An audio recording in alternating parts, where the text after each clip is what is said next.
sujet qui nous préoccupe tant. Nous allons donc dépeindre en fait les caractéristiques en fait du pervers narcissique. Dans notre cas ici, il s'agit bien de Lucille.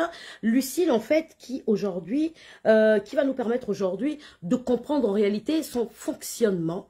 Parce que c'est important, la science nous donne la possibilité d'expliquer chaque caractéristique en fait de Lucille sous emprise. Vous avez été nombreuses la dernière fois lorsque j'ai fait le décryptage du premier chapitre. Vous m'avez dit, Laurentia, donc tu étais déjà sous emprise à tout point de vue. Bonjour, bonjour. Non, je n'étais pas encore sous emprise. J'étais sous fascination. J'étais sous admiration. On appelle ça du fanatisme. Je n'étais pas encore sous emprise. L'emprise viendra. Pour l'instant, on n'y est pas encore. Mais ça va arriver. Vous comprenez à quel moment l'emprise va commencer à s'installer. Pour l'instant, donc, nous allons revenir et comprendre de manière très technique comment fonctionne donc le pervers narcissique. Nous allons faire une étude de cas profonde, une analyse complètement profonde. Nous sommes au cœur de la psychologie. Nous sommes au cœur de la psychothérapie. Bienvenue à tous et continuez à partager le direct. Alors, que nous dit... Qu'est-ce que je dis en fait, qu'est-ce que je note en réalité dans le bouquin, surtout la partie psychologie. Je dis ici, il faut comprendre donc le pervers narcissique. Je dis, le pervers narcissique est un terme utilisé pour décrire une personne qui présente à la fois des caractéristiques narcissiques et perverses. Je dis, le narcissisme se caractérise par une estime de soi excessive et un sentiment exagéré d'autosuffisance. Nous sommes à la page 83 donc du roman Lucille sous emprise. Je vous demande de prendre vos romans s'il vous plaît pour que nous soyons tous donc vraiment sur la même longueur d'onde. Et donc je dis, tandis que la perversion fait référence à un écart par rapport à ce qui est considéré comme un comportement normal ou acceptable. Je dis, un pervers narcissique peut présenter des traits tels que le manque d'empathie, une manipulation, une tendance à dominer et à contrôler les autres. Je m'arrête là.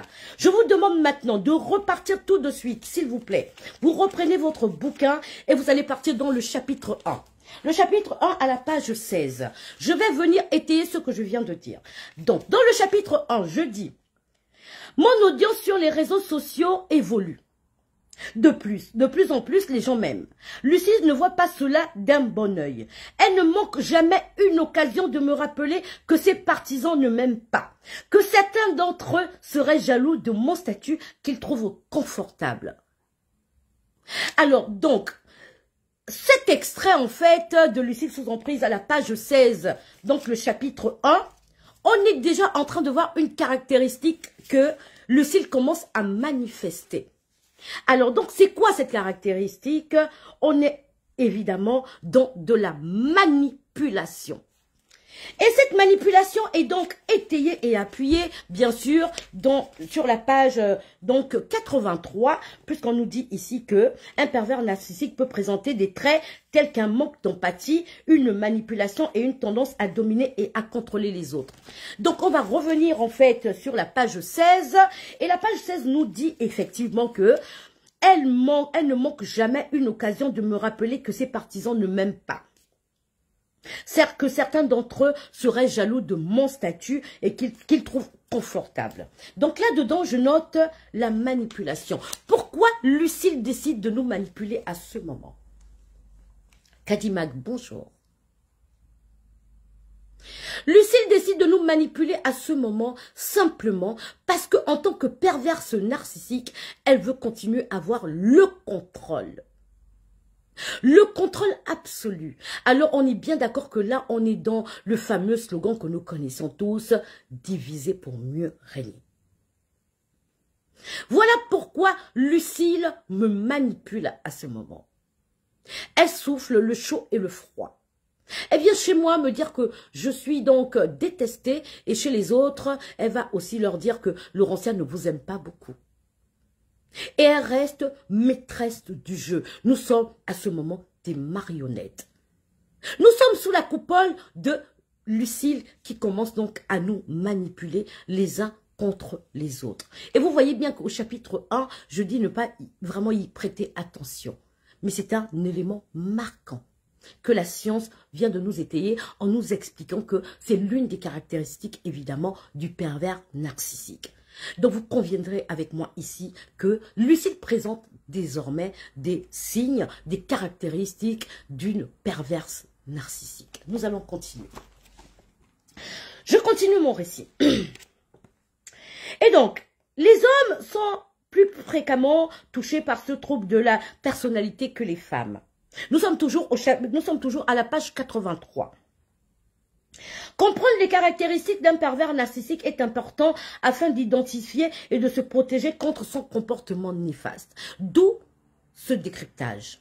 Ce décryptage n'est pas fait dans le sens, enfin dans le but non seulement de vous raconter mon récit, mais il n'est pas fait dans le but seulement de vous raconter mon récit, mais de vous emmener à comprendre les dérives du pervers narcissique pour que vous puissiez vous en protéger. Vous savez que nous sommes ici en fait non seulement dans la dénonciation, mais nous passons également à la phase sensibilisation.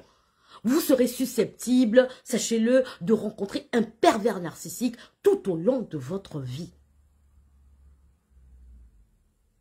Et vous voyez bien qu'ici, je note que le pervers narcissique a un comportement néfaste.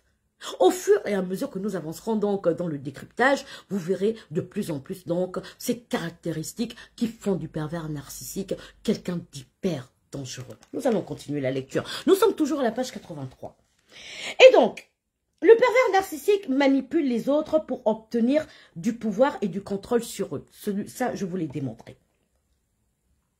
Les pervers narcissiques, ils peuvent utiliser des tactiques telles que la tromperie, notez-le, le rabaissement, notez-le, et la violence psychologique pour maintenir leur domination. Ils dévalorisent souvent leurs victimes et profitent de leur narcissisme. On va marquer un point. Et c'est à ce moment que je vais vous demander, s'il vous plaît, de repartir donc, et ça on va le faire ensemble, nous allons donc repartir dans le chapitre 1, à la page 13.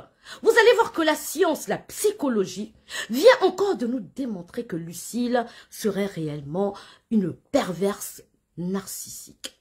Puisque, à la page 83, la page 83-84, nous sommes même à la page 84, on montre ici que ils peuvent utiliser des tactiques telles que la tromperie, le rabaissement et la violence psychologique pour maintenir leur domination. Ils dévalorisent souvent leurs victimes et profitent de leur narcissisme. Et donc, que nous dit le chapitre 1 à la page 13? Je vais le lire. Voilà ce que je vous dis. Je dis, donc, voilà, nous sommes ici. Donc, je vais reprendre un paragraphe de ce chapitre. Les jours suivants, Lucile et moi continuons à nous appeler. Puis, elle commence à me parler délicatement de Marc, un jeune artiste brillant de passage à Paris. Nous sommes à la page 13. Lucile voulait vraiment l'inviter chez elle, mais Marc semblait trop occupé par sa tournée médiatique. Après avoir insisté, il finit par accepter son invitation. Lucile est ravie et me propose d'organiser un dîner. Je voudrais vraiment que vous mettez l'accent là-dessus. Le lendemain, Lucile me présente Marc comme son employé. Qu'observons-nous? Qu'observons-nous à ce moment? Nous observons que Lucile, lorsqu'elle me présente comme son employé, elle manifeste déjà deux autres caractéristiques du pervers narcissique que sont la dévalorisation et le rabaissement. Continuez à partager le live, s'il vous plaît. Donc, au chapitre, je crois que c'est le chapitre 2, oui, bien sûr, oui, c'est le chapitre 1, attendez, que je vérifie bien pour moi. Non, on est au chapitre 2. Dans le chapitre 2, donc, à la page 13, lorsque Lucile me présente à Marc comme étant son employé, c'est-à-dire sa subordonnée, ce qui n'est pas le cas, rappelons-le, parce que en réalité, nous avons un partenariat gagnant-gagnant où je fais un placement de produits comme je le fais pour la holding Lebel. Et nous sommes donc dans un partenariat gagnant-gagnant, sauf que la holding Lebel me rémunère, comment on va dire ça, aisément. Donc voilà.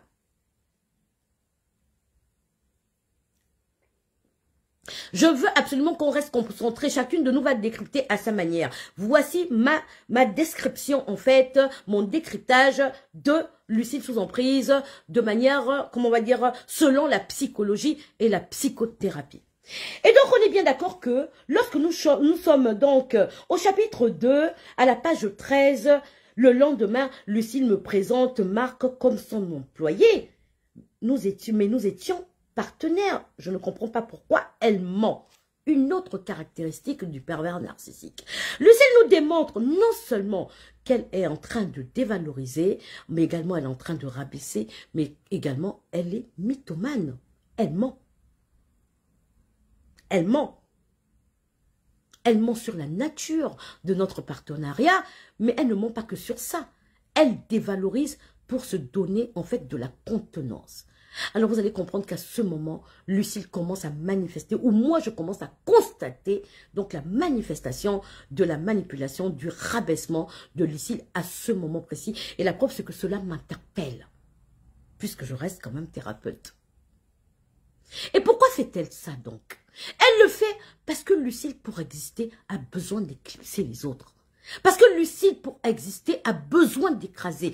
Elle se sent valorisée à partir du moment où elle rabaisse les autres. Se donner un genre, Nicoletta. Je rappelle encore une fois de plus que nous avons donc moins 20% sur la boutique en ligne et dans nos magasins, donc Brigitte Skin, avec le code Caviar 20. N'oubliez surtout pas le code Caviar 20 qui a été mis à disposition donc par la grande dame d'influence, la coach Amande Chic. Est-ce qu'on est d'accord avec ça? Nous allons continuer donc le décryptage. Nous repartons tout de suite à la page 84. La page 84, donc nous avons compris que là, nous revenons en réalité et nous voyons donc que Lucille est déjà en train de me rabaisser et puis pour maintenir donc la domination. Mais là, dans le cas d'espèce, elle a juste envie déjà de me rabaisser pour se valoriser auprès donc de son conjoint. Elle veut montrer à son conjoint que elle a non seulement les moyens de sa politique de s'offrir en fait des services en fait d'un traiteur à domicile, mais au lieu de me présenter même en tant que traiteur qui vient simplement occasionnellement faire quelque chose parce que ça existe en réalité, c'est ce qu'on fait, elle me présente comme sa subordonnée, comme si j'étais en fait en réalité celle qui était là pour lui faire à manger tous les jours, même si effectivement j'y ai contribué entre guillemets, je l'ai laissé faire parce qu'à ce moment je me suis dit elle avait peut-être besoin de ça pour exister, donc je n'ai pas vraiment mis l'accent dessus. Ok, nous allons continuer. Les pervers narcissiques sont impulsifs, notez-le, mettez l'accent sur impulsif, irrationnel et parfois violent, présentant des tendances destructives qui peuvent entraîner des difficultés relationnelles, des difficultés au travail ou à l'école et même des pensées ou des comportements suicidaires. Je voudrais qu'on revienne là-dessus. Les pervers narcissiques sont impulsifs, mais surtout irrationnels. Dans le chapitre 2, je voudrais que vous notiez ce mot irrationnel. Nous allons mettre l'accent dessus. Je vous invite tout de suite à ouvrir Google et aller regarder donc la traduction, la définition du mot irrationnel que je vais vous donner dans quelques instants. Alors, à quoi nous envoie en réalité ce comportement irrationnel de Lucille? Et donc, nous allons donc continuer le chapitre 2 que je n'ai pas achevé la dernière fois avec vous. Nous allons le lire. D'abord, être irrationnel, c'est en réalité se baser sur des choses sans raison. C'est quelque chose de presque d'inexistant en fait. Ça se passe dans notre tête en réalité. C'est ça l'irrationalité. Mais nous allons le définir encore plus ici comme étant de la paranoïa. Lucille est paranoïaque. Voilà une autre caractéristique en fait du pervers narcissique. Il s'imagine tellement de choses, mais les choses deviennent elles-mêmes irrationnelles en réalité. Donc tout se passe dans sa tête. Et je vais vous démontrer ça ici. Vous allez reprendre votre bouquin et nous allons donc, nous sommes au chapitre 2 à la page 18. Nous allons lire complètement donc ce paragraphe pour comprendre en réalité d'où s'installe donc, comment se manifeste la paranoïa donc de Lucille. Lucille crée des avatars non seulement pour suivre ses partisans, mais aussi ses concurrents. Rien de bien méchant jusqu'à maintenant. Elle invente des histoires incroyables. Je voudrais que vous mettiez l'accent là-dessus. Elle invente, tout est dans invention. On retrouve donc la paranoïa. On retrouve l'irrationalité. On continue. Elle invente donc des histoires incroyables à leur sujet. Pire encore, lorsque un de ses partisans porte un vêtement qu'elle aurait recommandé elle-même dans un placement de produit, elle s'énerve et calomnie la jeune fille. Là, en réalité, on est dans deux caractéristiques de Lucille. Lucille manifeste en réalité deux caractéristiques. Elle est d'abord dans l'irrationalité, parce qu'il n'y a aucune raison. Alors, vous allez comprendre avec moi que il n'y a aucune raison que je porte cette perruque, que je vienne vous la montrer et qu'en fait, que vous puissiez l'acheter et que ça puisse me déranger. Il y a un problème. Il y a quelque chose qui n'est pas cohérent. Il y a quelque chose d'irrationnel. Comment expliquer un tel comportement? Comment expliquer que on est soi-disant impacteuse, ambassadrice d'une marque, quel que soit, même qu'on le soit ou pas, à partir du moment où on est impacteuse, ça voudrait dire quoi en réalité? Ça veut dire qu'on impacte notre audience. Ça veut dire que on a de l'influence en réalité sur notre audience. Donc, lorsque nous mettons quelque chose et que nous décidons de mettre cette chose en valeur, nous devons donc accepter aussi que cela puisse plaire à notre audience. Et que cette audience, pour nous soutenir ou pour montrer que nous avons un peu d'impact de manière, en fait, comment on va dire, positive sur nous, va acheter pour nous soutenir. Où est le problème que de voir, qu'est-ce qu'il y a de plus gratifiant que de voir une de ses followers dire, bah tiens Laurentia, j'aime beaucoup cette perruque, et c'est vraiment le cas parce qu'on me l'a demandé à fond. La perruque, elle est à 130 € pour toutes les personnes qui la veulent. N'hésitez pas à me contacter donc sur Messenger ou sur, comment dire, WhatsApp, ok? Et donc voilà. Donc vous comprenez qu'ici, il y a déjà un problème d'ambivalence, d'incohérence, d'irrationalité, de paranoïa. Moi, ça me fait plaisir lorsque une de mes followers me dit, Laurentia, j'ai acheté quelque chose que j'ai vu sur toi. Laurentia, tu as acheté cette tenue-là où? Moi, je porte un peu de tout, hein, je vous le dis tout de suite. Hein. Je peux porter du Dior, je peux porter du Shein, je peux porter du Boho, je peux porter de tout, en fait. Moi, j'ai aucun problème avec ça, en fait. Parce que moi, ce qui compte pour moi, c'est pas tant la marque, mais c'est comment je me sens, c'est plutôt la qualité du vêtement et surtout comment je me sens dedans, en fait. Ok? Est-ce que vous comprenez en réalité ce qui se passe là? Et donc, Lucille, en réalité, manifeste déjà non seulement de la jalousie, mais une jalousie, une fois de plus, infondée. Parce que le comportement qu'elle adopte à ce moment n'a aucun sens. Aucun sens.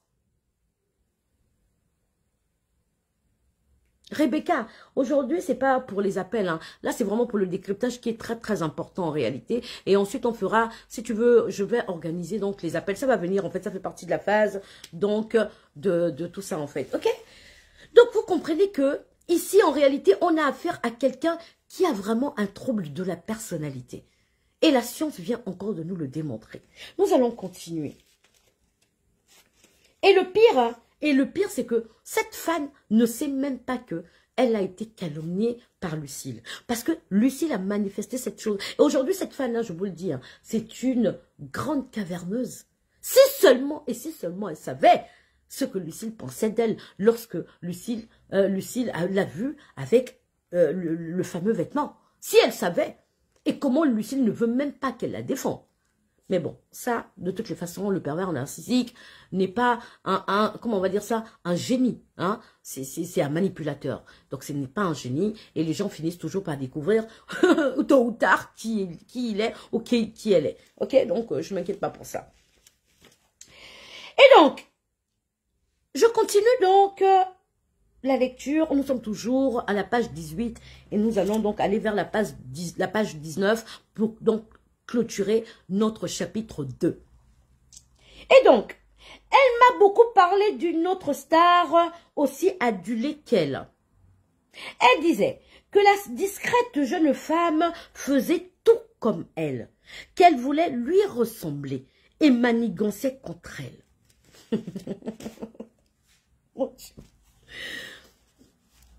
Est-ce que vous avez vos bouquins avec vous telle une Bible en fait? Est-ce que vous voyez jusqu'où la paranoïa de Lucille va? Vous savez ce qu'elle fait là en réalité, comment on appelle ça? Elle fait ce qu'on appelle de la psychologie inversée. En réalité, c'est Lucille qui veut ressembler à cette fille et c'est Lucille qui manigance des choses contre cette fille.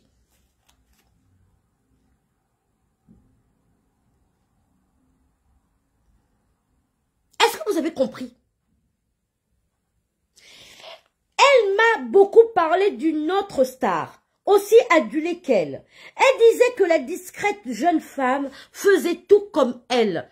Elle voulait lui ressembler et manigançait contre elle.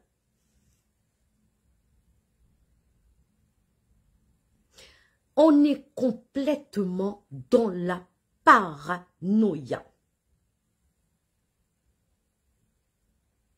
Elle est irrationnelle. Mais elle fait pire que ça, de la psychologie inversée.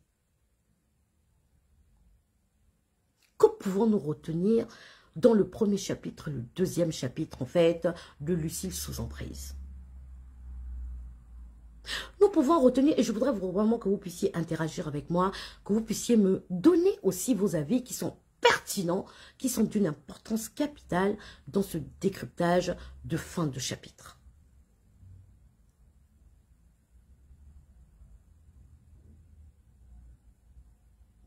Pourtant, Anna dit, pourtant, c'est Lucille qui manigançait contre elle. Je comprends qu'elle est malade, son cas doit être traité avant qu'elle ne mange dans les poubelles. Oui, mince, Lolo, tu étais donc quoi comme ça? Question.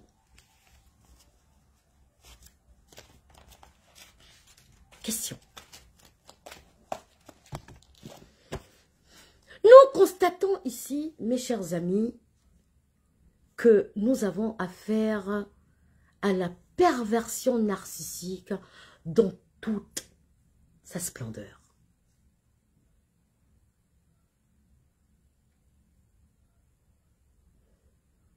Et là, ce n'est plus une question de ragot. Nous sommes en train d'étudier un cas, le cas Lucille, comme le dit souvent notre psychologue, donc qui es-tu femme? Bonjour Sylvie, bonjour mon grand frère Jules Le Sage, etc. Bonjour à tout le monde.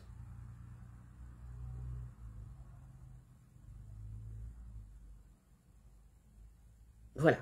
Et donc, au-delà de mon histoire, voilà ce que je voudrais que vous puissiez retenir.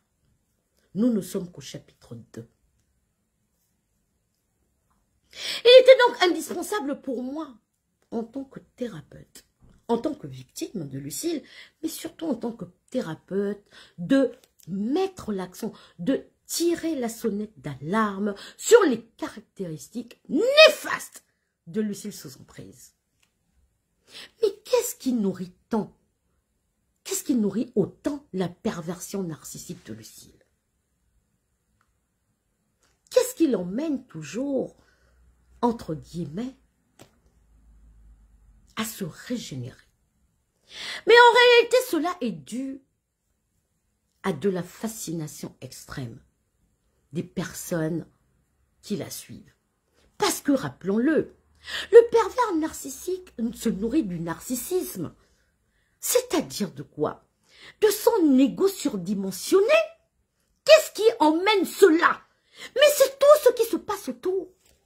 C'est le fait qu'elle soit adulée.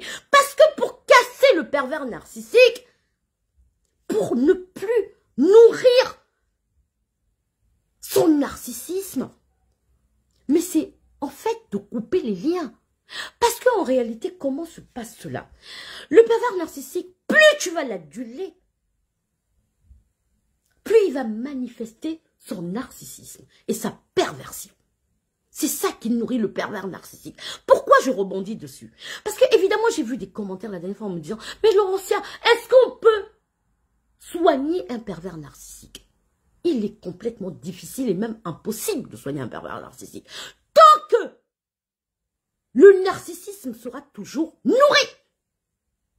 Par contre, ce que nous pouvons faire en réalité, pour emmener le pervers narcissique, en fait, à moins agir, c'est de sensibiliser. D'où ce direct, en fait. C'est de mettre à nu les caractéristiques du pervers narcissique. Pourquoi? Parce qu'au-delà de tout, le pervers narcissique, comme il tient tellement à son image ternie, a peur de la réputation. C'est quelque chose qui l'angoisse, sa réputation. C'est pour ça qu'il est toujours dans tout ce qui est surdimensionné. C'est pour ça que, dans le cas de Lucille, Lucille est toujours en train de, comment on va dire, de grossir le tableau, de mentir pour exister. Parce qu'elle a peur. Elle a peur de quoi? Du qu'en dira-t-on de ses victimes. Elle a peur de ce que ses victimes disent. Parce qu'elle sait que plus la vérité prendra et gagnera du terrain, plus elle sera isolée. Est-ce que vous avez compris? Voilà pourquoi j'insiste et je persiste. Lucille doit être lue, décortiquée. Non, Lucille doit être lue, relue, décortiquée et maintenant dénoncée. Nous passons à une autre étape. Nous allons dénoncer Lucille. Est-ce que vous avez compris? Nous allons exposer Lucille.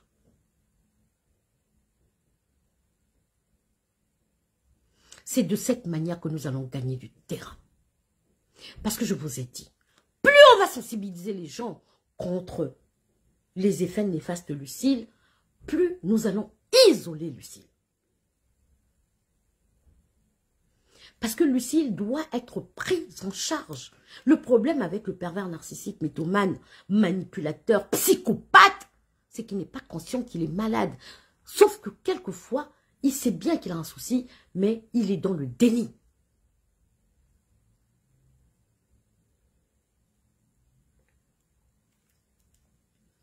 Est-ce que vous comprenez ce que je suis en train de vous dire?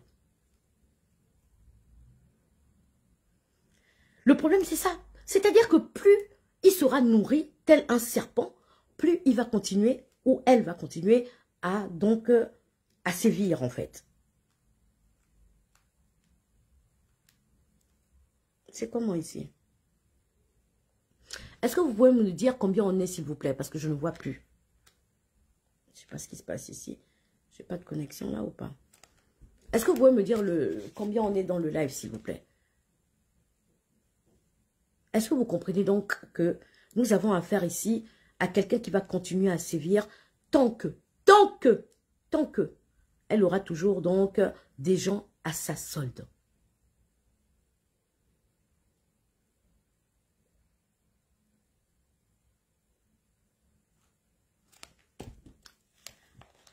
Vous êtes là? Parce que je ne vous vois plus. Est-ce que vous pouvez me mettre le nombre, combien on est, ah ok, d'accord, très bien. Merci beaucoup, fille de Dieu Poutine. Et donc, c'est ça, continue à partager le live. Et donc, le problème est à ce niveau en réalité. Merci beaucoup, Mélo Fleur. Bleu. Très très bien, continue à partager le live, Méta Relais.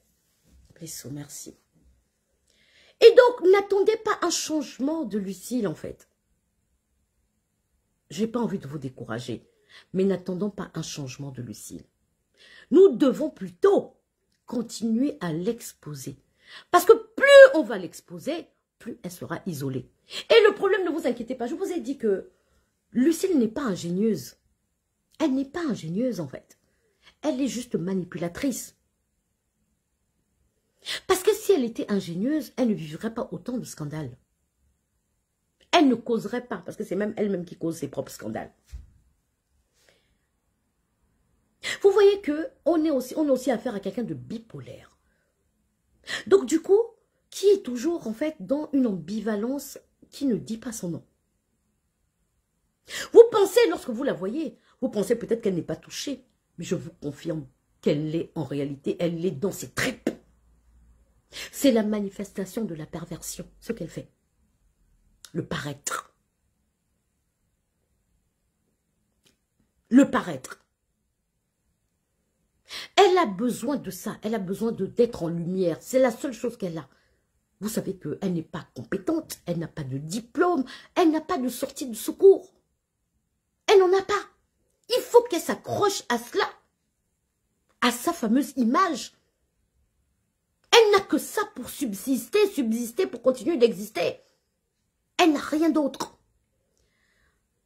C'est pour ça qu'elle est prête à éclipser les autres, pour être au devant de la scène. Mais elle le fait tellement mal.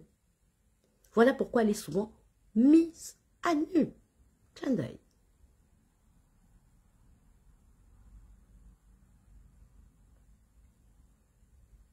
Merci beaucoup. Oh, on nous fait des bisous de Dallas, de l'île Maurice, etc. Merci beaucoup les filles. Est-ce que vous comprenez?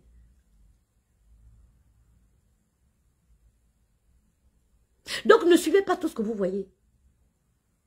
Le l'œil du lynx, bonjour, tu viens presque à la fin du décryptage. Rosita, salut.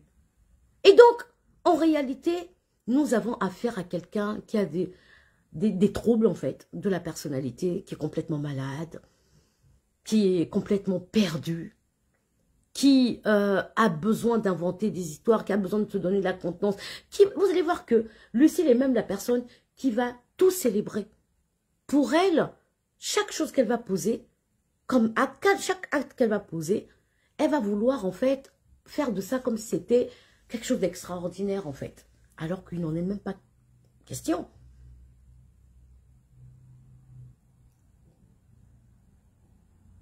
Parce qu'elle a besoin de ça.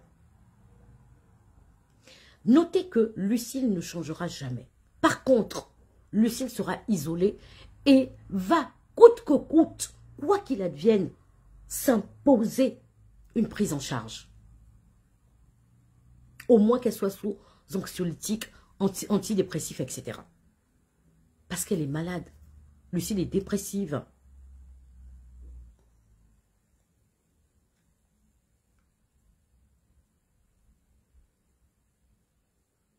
Est-ce que vous comprenez?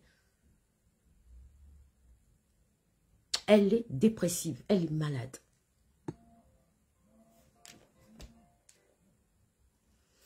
Et donc, mes chers amis, bonjour Mélanie, mes chers amis, mes chers redoutables, donc pour ce décryptage de fin de chapitre, le chapitre 1 et le chapitre 2, je voulais vous faire vraiment une analyse profonde de la psychologie du perverse narcissique dans le cas d'espèce de Lucille sous emprise.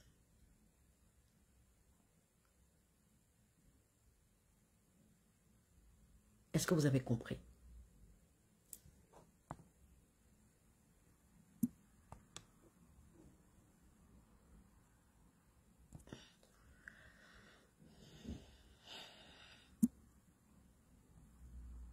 Voilà.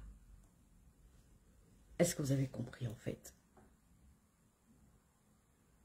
Et donc vous comprendrez ici que Lucille est un réel danger et Lucille doit être lu, relu, décortiqué et exposé ou dénoncé. La quatrième phase de notre, comment on va dire ça, de notre carnet de route, ou cahier de route, je ne sais pas comment le dire, c'est la dénonciation. Nous avons fini de lire. Nous allons relire. Nous sommes en train de décortiquer. Mais dans cette phase de décryptage, nous devons absolument dénoncer. En dénonçant, nous allons donc sensibiliser les gens à faire attention, mais nous allons également isoler de plus en plus Lucille dans le but, pas de l'isoler pour qu'elle finisse dans une maison de malades, non, qu'elle se fasse prendre en charge, parce qu'elle est non seulement un danger pour elle, pour les autres, mais également pour ses enfants.